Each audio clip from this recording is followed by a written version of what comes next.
Thanks for coming to our part 3 of the college recruiting seminar.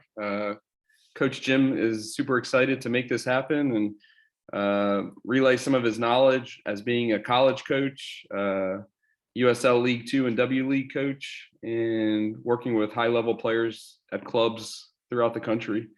It's going to be a great, about 1 hour. It's going to be great for all of us to learn and take it all in. If you could stay on mute throughout the talking point that Jim's going to put together, and then we'll take all questions at the end. If you have some questions that come up later in your head, don't hesitate to email either one of us, and we'll make sure we answer your question and get you where you need to be. I'm going to put myself on mute now, Jim, and you can go ahead and take over.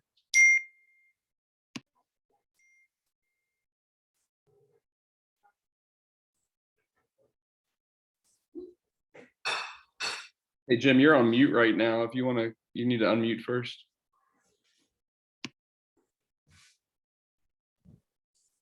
There you go. Is that better, Brad? Can you hear me? Yep, got you. All right, sorry about that, everyone. I apologize for the late start. We had some technical difficulties on my end trying to get the screen shared, but like Brad said, I want to thank everybody for coming and joining us in our session 3 of our college recruiting seminar here at Tormenta. This hopefully tonight won't take more than an hour. This one's a little bit shorter than the first 2, and it's designed again to give you information that is timely towards sort of this time in the recruiting window. Tonight we'll talk a little bit about what are some of the final things that student athletes in the senior class need to be doing at this time, as well as anyone who is underclassmen, what you need to do as we're starting to get into the spring window here. We got a handful of teams that are doing these college showcase events coming up here in the next couple weeks, and then sort of as we get ready for possible unofficial visits during spring break and the summer and so on and so forth. And like Brad said, we'll try to take all questions at the end. If you have something that is sort of specific to your own individual situation, feel free to reach out to me or to Brad, and we can address that as well. So without further ado, we will get going. And I apologize for the drag as opposed to the page thing, but here's what we have. So in terms of spring to-do list, again, sort of a broad stroke. We talked about this a little bit last time. For everyone, seniors, like I said, seniors, I think you should be all set, but double check with your guidance people to make sure that you have all your core courses that you need for those who are playing Division I, Division II, NCAA. Make sure you have all your core courses that you need to be academically eligible for this coming fall. And you can find that information. Like I said, you can find out information on the NCAA website. I looked at that the other day, but like I said, your guidance people should have all that information because the rollout was 4, 5, 6 years ago now. All the guidance people should be up to speed in terms of having your core courses, but you just make sure you double check, because the last thing you want to find out is I only have 15 instead of my 16, and now I'm academically ineligible for the fall. So that could cause a huge problem for you. Underclassmen, same thing. Double back with your guidance office. Make sure that you're on track. Make sure you have what you need as you're preparing, especially for juniors going into next year, into your senior year. You want to make sure you have everything in order so that you're not missing anything, or that you have to double up, and taking an extra class in your senior year of high school just to make up and get to that 16 core courses. We talked about this last time too. I know SAT, ACT, optional at a lot of schools these days. We won't get into the long and short of that, but still, in my opinion, and based on sort of what we talked about before with, trying to, admissions office trying to have a level playing field with all of the incoming applicants, I still think I strongly advise that you take an SAT or an ACT. I found out from my own experiences at the college level, for whatever reason, for all the females on the call, that the girls tend to do better on the ACT versus the SAT. Still not sure why, but that's what I've seen across the board. So I recommend that you take either of the tests, but if you're able to take both, definitely recommend that you take both. Again, because there is a finite timeline for SATs, ACTs, You want to try to sign up for those as early as you can. For those in a junior class, I mean, if you can take one before you finish your junior year in high school, that would be great. Sophomores, you probably, depending on what, I guess, sort of where you are, what the school recommends, you may be taking one at the end of the spring semester. Your first one may be in the fall semester. But like I said, still recommend that you take at least one standardized test. And if you're doing that, make sure you do your best. So, parents on the call, encourage your son or daughters, hey, we want to go in there and we want to take this test, but we want to make sure it is your best effort. I wouldn't go in there and let's get a feel for it and waste 4 or 5 hours of your day and $60, $70, $80 of your money, just to sort of get a feel for the test. So take it serious, because you never know. And like I told you on my last call, our 2 sons, we had them do it when they were going through the recruiting process, and we told them, do your best and we'll see where we are. Thankfully, they took the ACT once and they all scored very high. Great. Don't have to take it again. They took the SAT once. They scored very high. Great. Don't have to take it again. That's it. So, some people may have to go 2 and 3 times, but if you go out there and do your best right away, hopefully it's one and done. Okay. With respect to campus visits, I'm helping a couple families right now.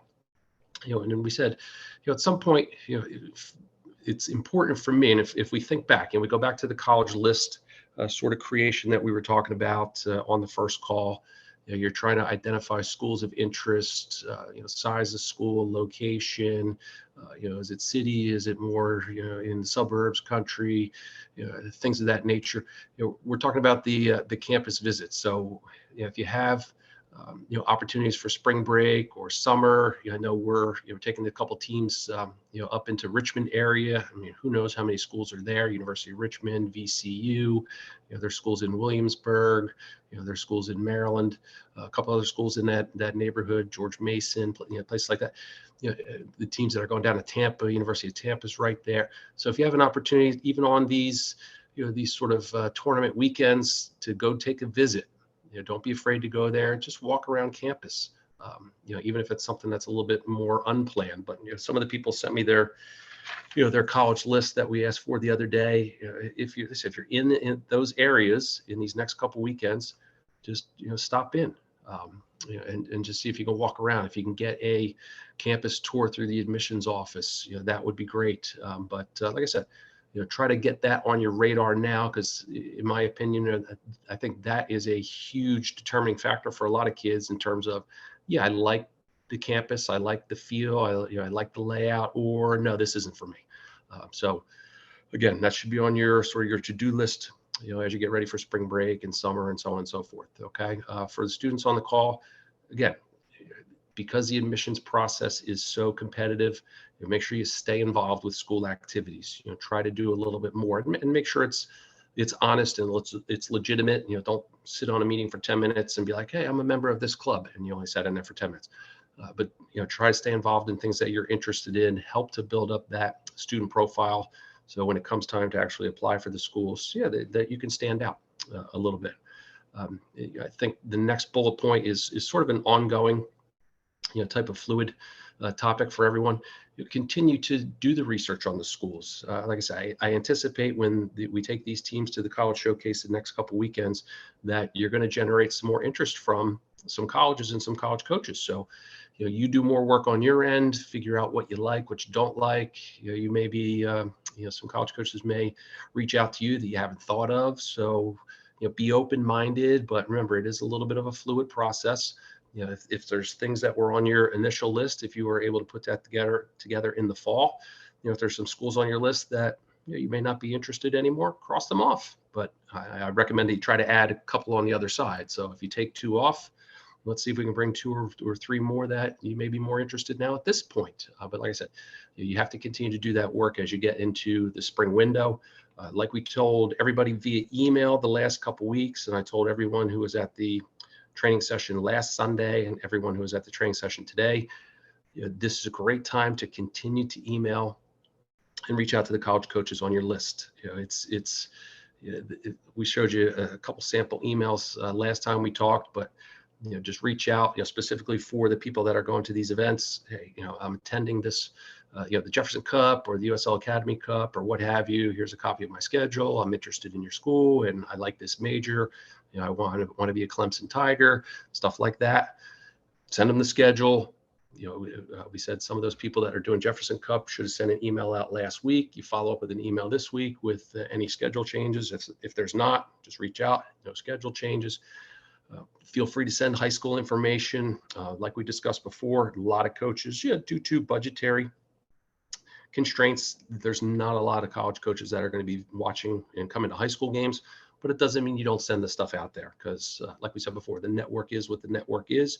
You don't know who they may know in the area and they may call, hey, Jim, come out and watch this game on Friday at 6 o'clock. I want you to check this kid out. Tell me what you think. But so you just have to stay on top of that. It's because it is such a competitive environment, it can only help you to continue to be active and to send stuff to college coaches.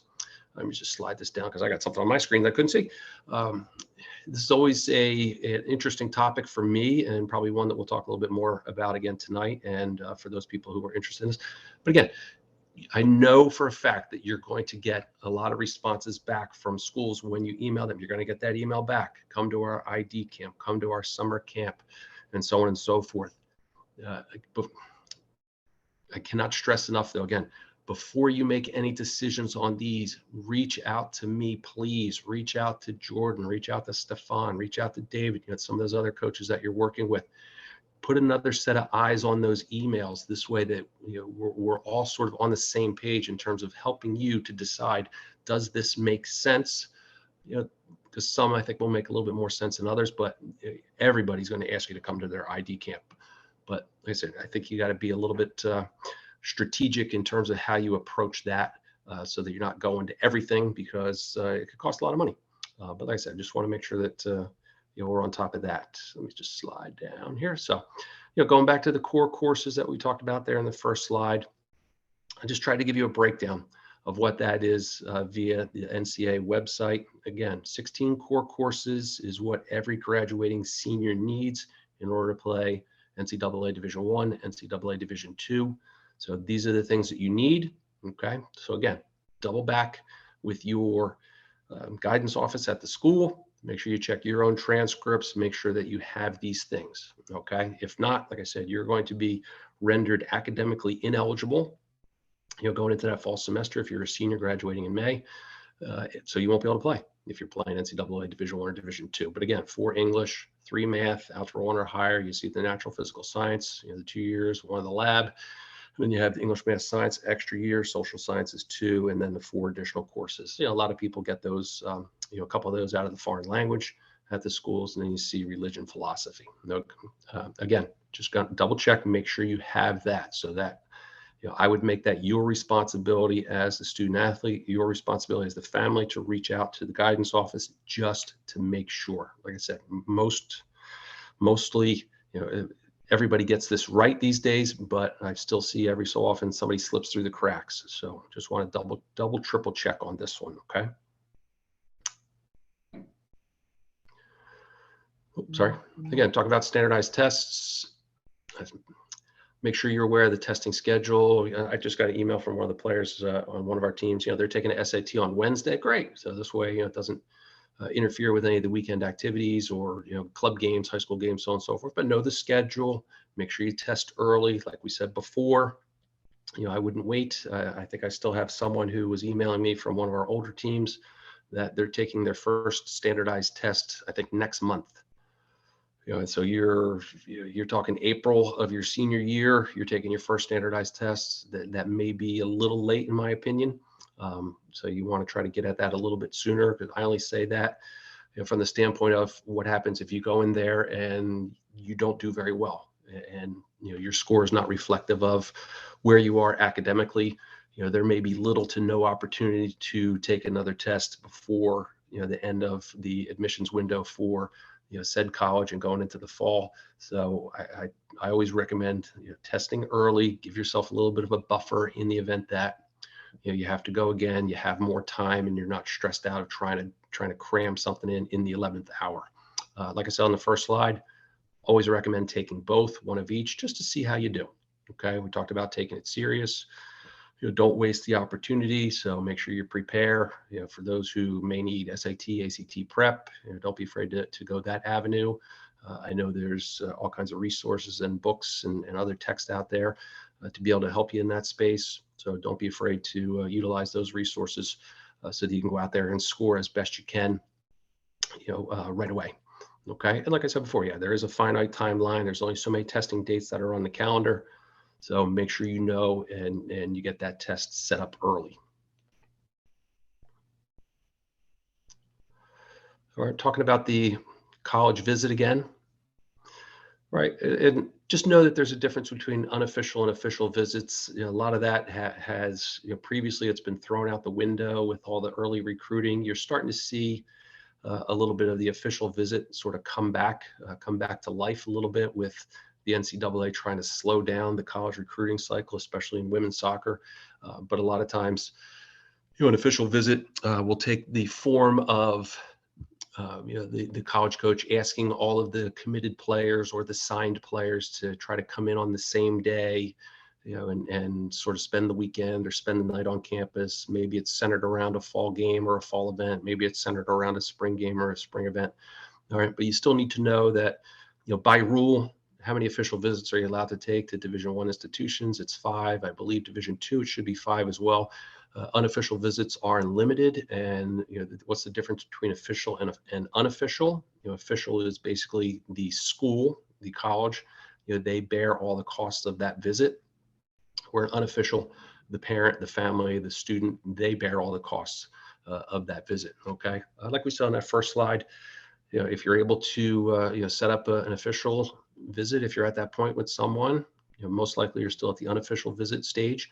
But don't be afraid to try to set up a visit during the spring break or that early summer holiday.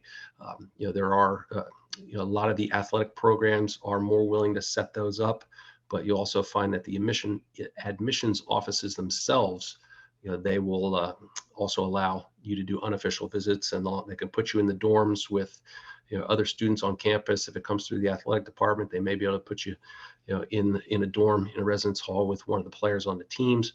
But like I said, I firmly believe that's a something that you want to try to do again, so you have a better feeling for what the campus is all about, what the setting is all about, and so on and so forth. So listen, if you're going on one of these visits, if you can, sign up with the admissions office, see if you can get a tour.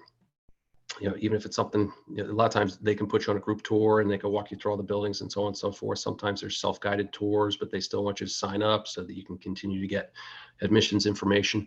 But if you do one where you're going through the admissions office, don't be afraid to see if you can get a meeting with the counselor, and that's your opportunity to get a little bit more information about what the academic requirements are in the school. What are the student-teacher ratio, average class size, really what is the true cost of the school, versus what you see on the website. And I always recommend for the families, especially if you're going in to talk to a guidance counselor, have some questions. As I said, to me, there's 2 ways of looking at this. What are the areas or what are the questions that the student athlete needs to have and be ready to ask? And what are those questions that the parent or the family needs to have and ready to ask?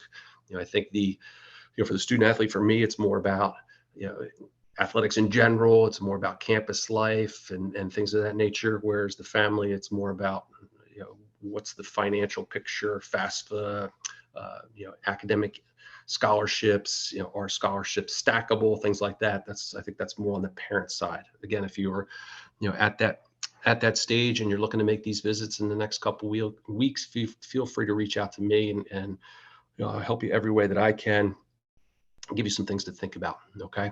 Like we said, in that next bullet point, some of these schools will allow you to sit in on a class. Some will allow you to do an overnight stay and stay in the dorms.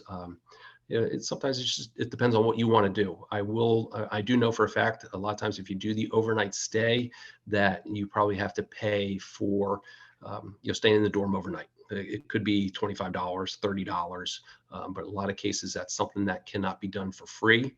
So they may charge you a nominal amount to stay in the dorm. So just be ready for that.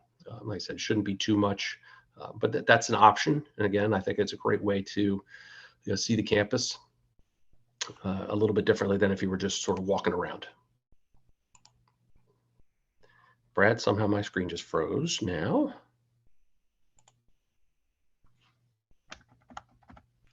Brad, are you out there? I'm here. Can you, I can hear you. Yep, now I can't move my screen now. Are you on the page? Yep, I'm right there on the page and it won't slide.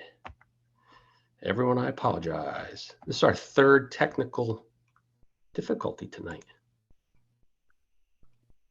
Yep, I'll have, let me try way over here and see if this, nope, something froze on me, Brad. Do you want to pull your PowerPoint up on the side, and then you can talk about the next pages, and then we can see if it works out as we go along?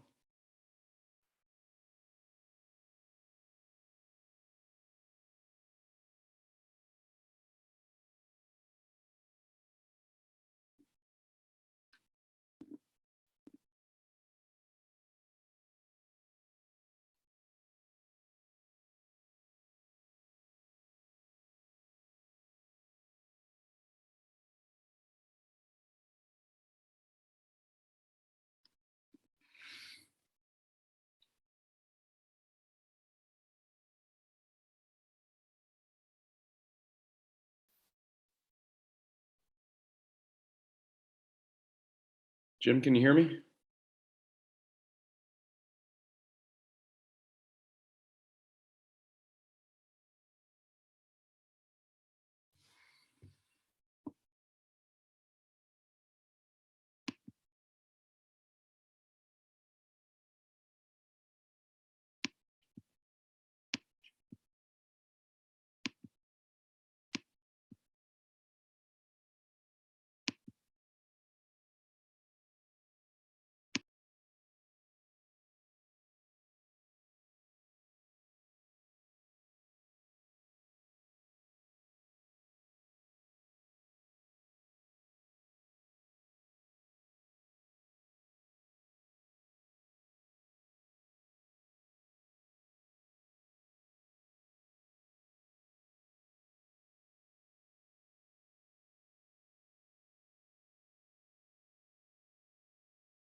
All right, sorry about the technical difficulty piece.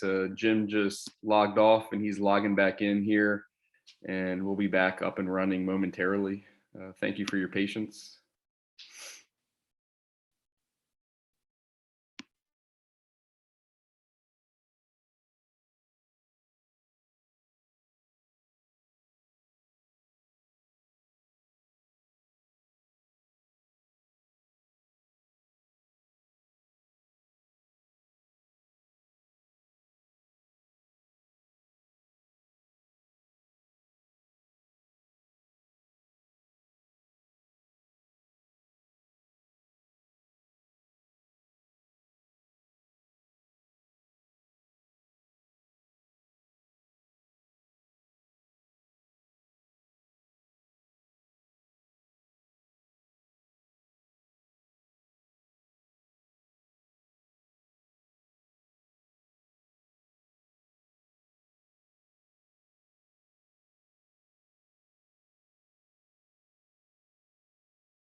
Jim, can you hear me? I can. All right, you're back. So we're all right. I get on this screen share again. So screen share there. Oh, did that wrong, didn't I? There, share that. All right. Can you see that again? What is that?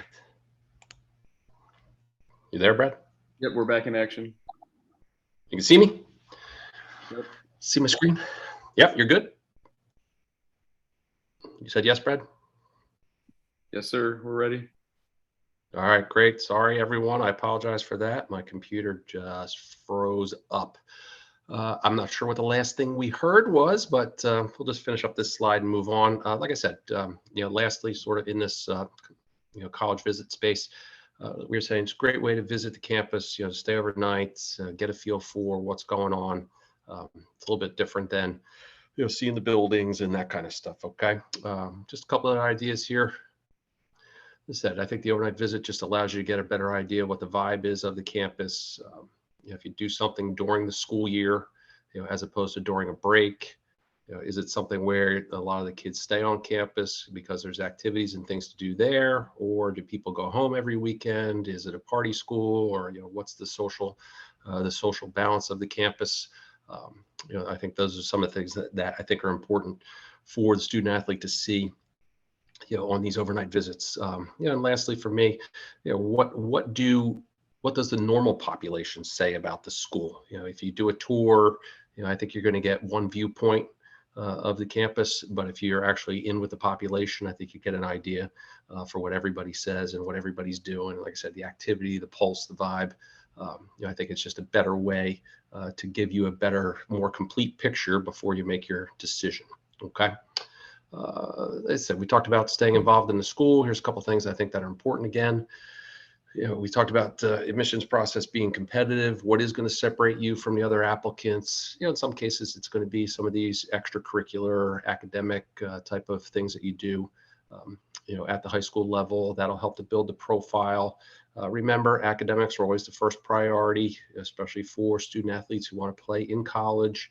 I know for a fact college coaches, they're looking for two things. Yes, what is the actual soccer ability of the student athlete that I'm recruiting, and where are they academically? Is this someone who can get into my school, who's going to get accepted, someone who's going to do well, someone I'm not going to have to worry about? Are they going to class? Are they struggling with their courses, so on and so forth? So you want to make sure that at the high school level, you're continuing to do as well as you can do. Grades are super important. Okay. Take challenging courses whenever you can. I know that we talked about this before. There's the APs out there, there's the honors classes, there's the dual enrollment, ways to pick up college credits. Those things always look good on a college application. So do those things. We said if you're taking those AP classes, my personal opinion, don't go through the class and not take the test at the end. Pay whatever it is, $40, $50, $60. Take the AP test, and similar to the standardized test, do as well as you can. That's an opportunity to pick up college credits on the way in. 4s and 5s, usually you're going to get the college credit depending on the school and the class. A 3 may get you that credit, but do as well as you can there. As I said, if there's any academic achievement opportunities at your school, honor society, Spanish honor society, foreign language honor society, those are the kind of things that you want to try to strive for to help your profile. Okay. And again, just sort of as you see, lastly, put these things on your player profile that you're sending to college coaches, as well as you'll put them on the application when you apply for the school. All right, we talked about this at the top again. We talked about the college list sort of being a fluid list and a fluid process. So as you get into this spring window, again, take a look, revisit your list that you did in the fall. Has anything changed? Have you gotten a little bit more serious in one school that maybe wasn't so high on your list a little bit before, whether that's because you've done more research, you've gone on a visit, when we've gone to one of these away games, or that coach has reached out to you, or admissions office has reached out to you, but continue to take a look at this list. And like I said, eliminate schools that you're not interested in anymore, that aren't a good fit. try to bring in something, that you think may be a good fit. You continue to do your work, email the college coaches, all these schedules that you have. I said more information is better. Sort of with that, I cannot stress enough again that, because we come across this with a few families here in the last couple weeks, when you're making contact with the college coaches, obviously the best way is always email. This way they get it. But do whatever you can to email from your own personal email account. Like I said, I've ran into 3 or 4 different people that they're sending these emails through these third-party vendors. And Brad will tell you, for those people who attended our college ID camp back there in January, the college coaches all said they don't look at these things. So I know, people they're buying subscriptions and stuff to these third-party platforms, but the college coaches, they're not using them. So they said it's always best to send it from your own personal email. So avoid, the NCSA, and somebody sent one out of Prep Hero, and somebody said something through Soccer in College, the Sync website. Just send it from your own personal email. That is the best way to do it. Don't bother going these other platforms. These guys, the coaches just don't use them, so they don't look at them. So again, stay active, send those schedules, send the follow-ups. Hey, I just got nominated into National Honor Society. Just want to let you know, little things like that go a long way. Okay. If you are planning on visiting a school, like I said, if we're going up the Jefferson Cup next week, these teams have 1 game a day. If you can fit it in, and if you're interested in going to VCU, which is right there, you email Lindsay. Hey, just want to let you know I'm going to be in the area for the Jefferson Cup. Would love to come by and visit the campus. She may or may not get back to you, but put it out there. Again, if you're interested in that school, if you want to make a visit, go through your admissions office and do that. All those things that we just talked about. But don't be afraid. Don't be afraid to send it out there. Don't be afraid to request a meeting with the coach or an assistant. If it's something that you're serious about the school and you want to do the overnight visit, those are the times to do that. And sort of like I put down here in this bottom bullet point too, I said you're going to get a lot of ID camp type of emails, that get sent to you, but don't be afraid to ask that question on your end as well. Hey, do you have some kind of ID camp coming up? I'd be interested and see what happens and see what they say. And like we said before, if you get that email, see if you can get me involved or get one of your other coaches involved. Let's take a look. Let's see exactly what we're doing with that before we sign up and spend the money and spend the time. Okay. And lastly, like we just said, stay in contact, update these coaches. Every little bit helps. All right, speaking specifically on these ID camps, summer camps, we said on the call before, right? This is a hugely gray area and a very gray area for me as well. As a parent, I told you a little bit about some of my experiences with my 2 sons who went through the process. And like I said, I know for a fact sometimes what goes on with these, because I've done them as a coach. I've been asked to do them as a coach at the college level. So, as a family, I want everyone to remember, let's think about these things very carefully. Let's have a discussion before we go and make any decisions about sending any Tormenta players to any of these ID camps, summer camps, only because I want to make sure that we sort of dot our I's, cross our T's, because like I said, I don't want anybody just go spend money just to spend money. Okay. But just a couple of things to consider. Do your research on the camp. If you get this information, how many days is it? Where does it fall? What is the cost? Who's going to be there? How many coaches are going to be there? Is it just, if it's Sue at Emory, Sue likes to do her ID camps, or they're usually a 1 or a 2 day ID camp, and it's her staff only. So, that you need to know. Is it some of these other schools, they'll invite a couple other colleges in, and they may have 4 or 5 or 6 people, so you get a little bit more bang for your buck if you're attending. But you'd like to know what other schools are there, because that may be a school that you're interested in. You can reach out to that coach. Hey, I'm going to be at XYZ ID camp or summer camp. I saw that you're going to be attending. It'd be great to be able to train and play in front of you there. Okay. And you see sort of bullet point number 5 there right in the middle. And again, can't stress this enough. Everyone just needs to understand that, unfortunately, a good portion of these are used for fundraising only for the program, right? That is an absolute 100% fact. And I hate to admit that, but it is. Like I said, I've done it, and I'm not proud of it. But A lot of times the assistant coaches, running a summer camp or running an ID camp makes up a good portion of their full-time salary. The school can only do this. Where's the other money come from? It comes from these type of things. So that's why a lot of times you'll get an email be from the assistant. Like I said, it becomes part of the salary for the assistant coach. So again, please bring us into the picture here when you get some of these emails so that we can decide, does this make sense?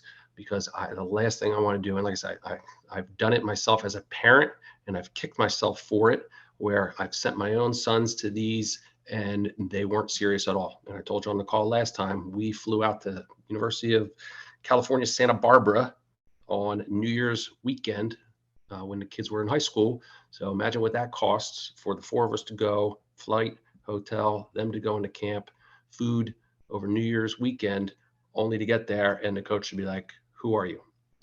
So yeah, that hits you hard. So I don't want anybody to go through some of the things that we've gone through. So yeah, let's be careful. Let's tread lightly. Don't get overexcited if you get some of these invites, some of these emails. Let us come in and be a part of the discussion, and let's do our due diligence. Let's make sure that it makes sense to do it, because like I said, you're going to get a ton of these type of emails. Some people will even take some of the college books and the profiles that we hand out at these upcoming events. They'll load everybody in there into whatever recruiting software they have, and they'll send emails out to everybody just so they can hopefully get 60, 70 kids at the ID camp times $125. Do the math. They may be serious about none of them. So again, just want everybody to be careful. This is it's a dangerous space these days, but it is what it is. And like I said, there is some value in it. Don't get me wrong, but I think the risk reward ratio in my mind is unfortunately it still favors the college coaches on the risk side, and the reward for the student athlete a lot of times can be very slim. So like I said, we'll talk more about that later. I'm sure we'll talk about it in the next call. Okay, next idea here. This may be my last slide. I can't remember. But yeah, other items to consider depending on what class you're in. So if you're part of the senior class, those who have already committed, make sure that you have the FAFSA completed. So regardless of whether you think you'll get any type of need-based financial aid from the college that you're going to go to, always recommend that you do it, because you just never know. And like I said, if work study is something that you need to do, you have to check that off through the first FAFSA that you do. You can't go back. Like if you don't check it off and then you realize later that, hey, I got X amount of money in need-based financial aid, love to have work study. If you didn't check it off initially, a lot of times you can't go back and check it off once you're done. So like I said, I always recommend check it off. If you don't need it, you can always decline it once you get your award. Like I said, I recommend that everybody do that. Remember we talked about too, I think we talked about on both calls, when it comes down to the FAFSA too, there's always that EFC, what can the family contribute? And like I said, usually what happens is, that you can contribute this as a family. The EFC comes back and they say you can contribute this. Those numbers are usually way off. So I'm not an expert in that whole space, but I know that number varies considerably a lot of times. But like I said before, I know for a fact that you can go back to the financial aid office at the school. You can dispute the EFC a little bit. You can question it. They can go and do a sort of reevaluate those numbers.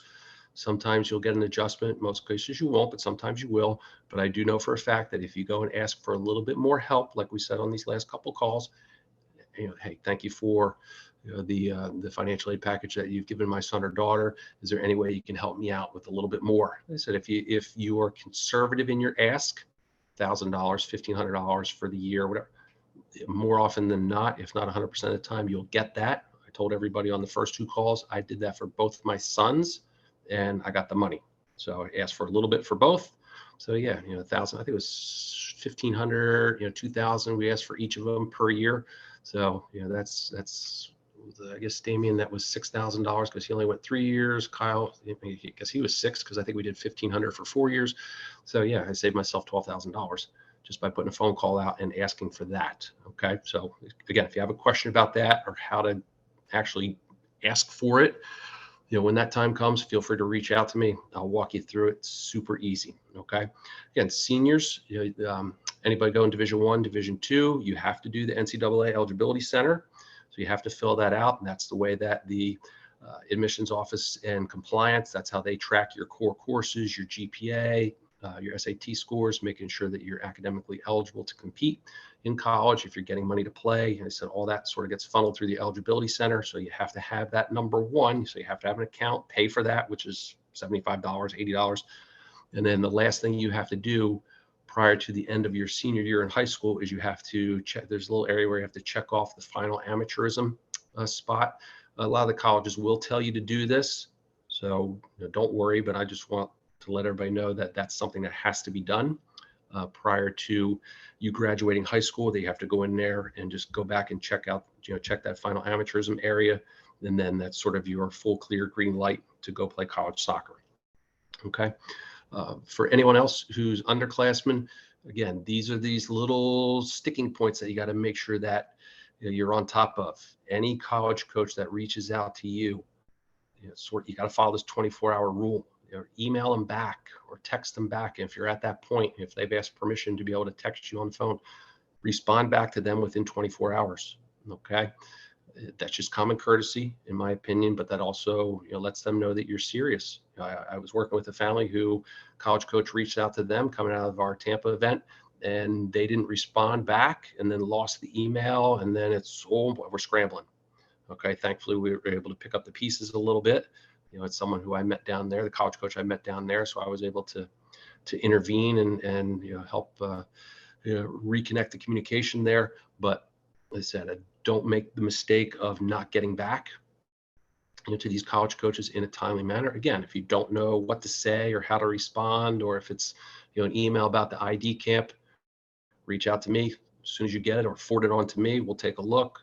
I'll get back to you, and then you can get back to him or her to let them know sort of where you are. Okay, so like I said, you got to make sure that we sort of respect their time, knowing that they're getting hundreds and hundreds of emails from people every week. So we got to make sure that we respond back in a timely manner so that we don't get pushed to the side if we're at that stage. Okay. If you have the opportunity to talk to any current college players, talk to them about what their recruiting experiences were like.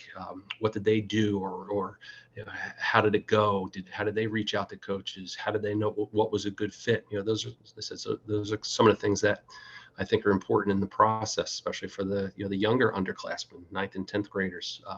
We're going to have the women's team here this summer. I was telling everybody at the training session today, we have a lot of cool ideas planned for the girls in the program to interact with the women on the women's team. A lot of these kids are college seniors. Some have already graduated and are graduate students. So, I think it's important for the people who want to go play in college that you interact with current college players so you get an idea.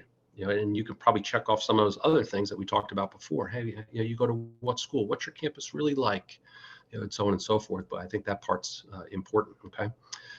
Sort of next idea there. And this was what I asked for the people on the girls' side who are going to Jefferson Cup and who are going to USL Academy Cup. Send me that list again, right? So share your list with your team coaches. So anyone on the girls' side, feel free to reach out to me and send it to me. Anybody on the call on the guys' side, send it to Stefan, Jordan, David, whoever it may be, Jay. Send that information to them, especially I know like the MLS guys, they're apparently doing another trip up to the Northeast in a month and a half or so. If that's one of these recruiting showcases, that's the time to get this information into your coach's hands. And I only ask that again because it's, I need to know, because I want to know who I may know on your list. It's like we said before, my network's expanding very quickly due to my involvement with the USL women's team. So I'm reaching out to these coaches very frequently to try to get players for our team. So I'm developing a relationship with them where we're trying to build up that trust of, hey, they have somebody that I'm interested in for our program. And then the conversation usually goes, hey, let me know what you need in terms of 2022 class, 2023 class, what positions. And then if I know, from our list that someone is looking at that school. Oh yeah, well, so-and-so, I got so-and-so, Maddie, she's interested in your school. You got to take a look at this kid. Here's what she's all about.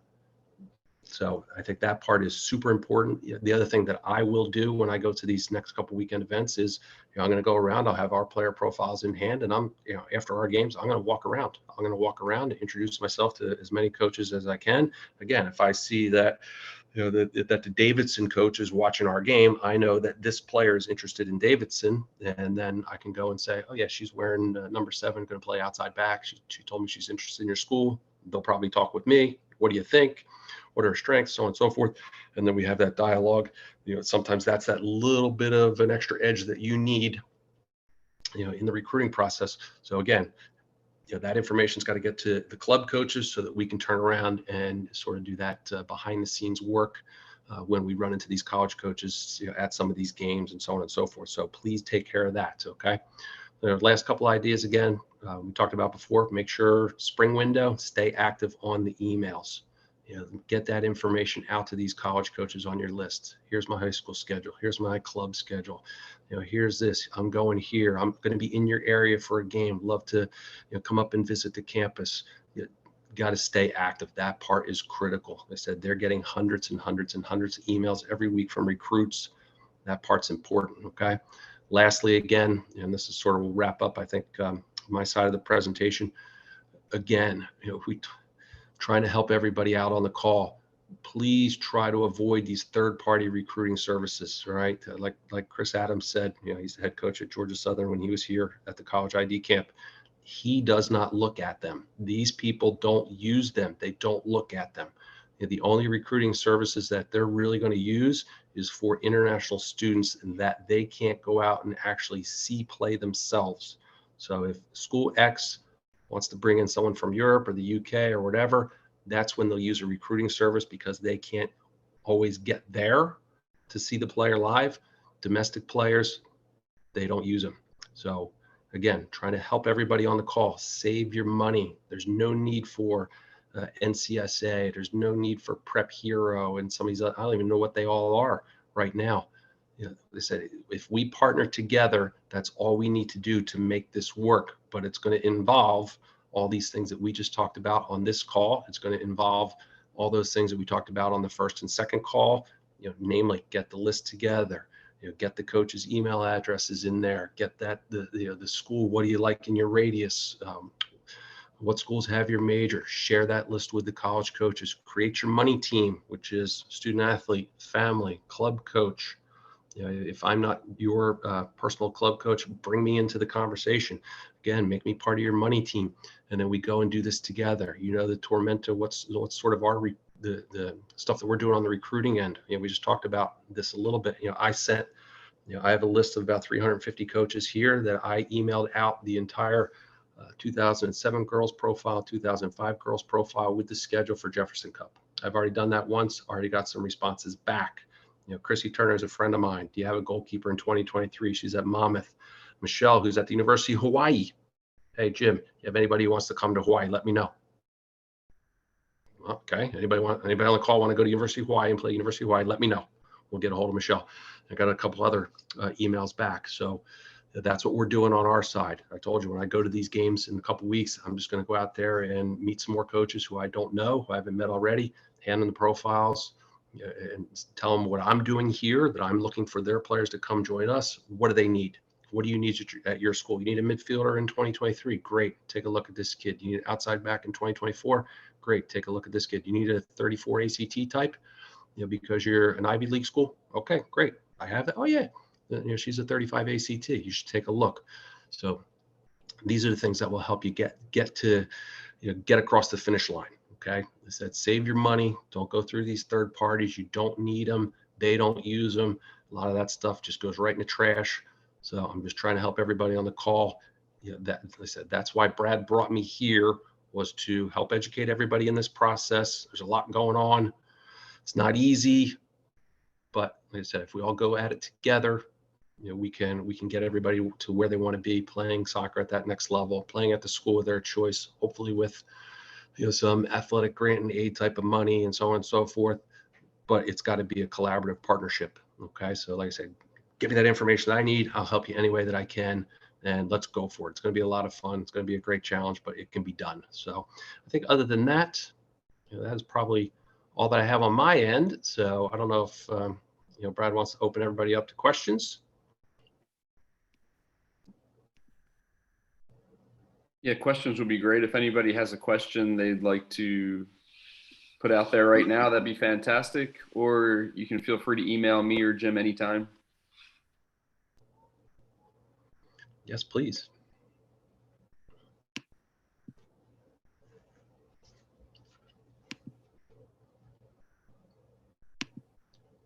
Awesome. Well, appreciate everyone's time for being on this. Jim, thank you so much. Once again, if you have any questions that pop up, don't hesitate to reach out. We've both of us have played in college many moons ago and coached in college, and we're still around the game and know tons of college coaches. So please reach out anytime, and both of us are happy to chat about it. Yes, please. Thank you. All right. Thank you all, and I hope you have a great day. Have a great night. Thank you, everyone. We'll see you soon.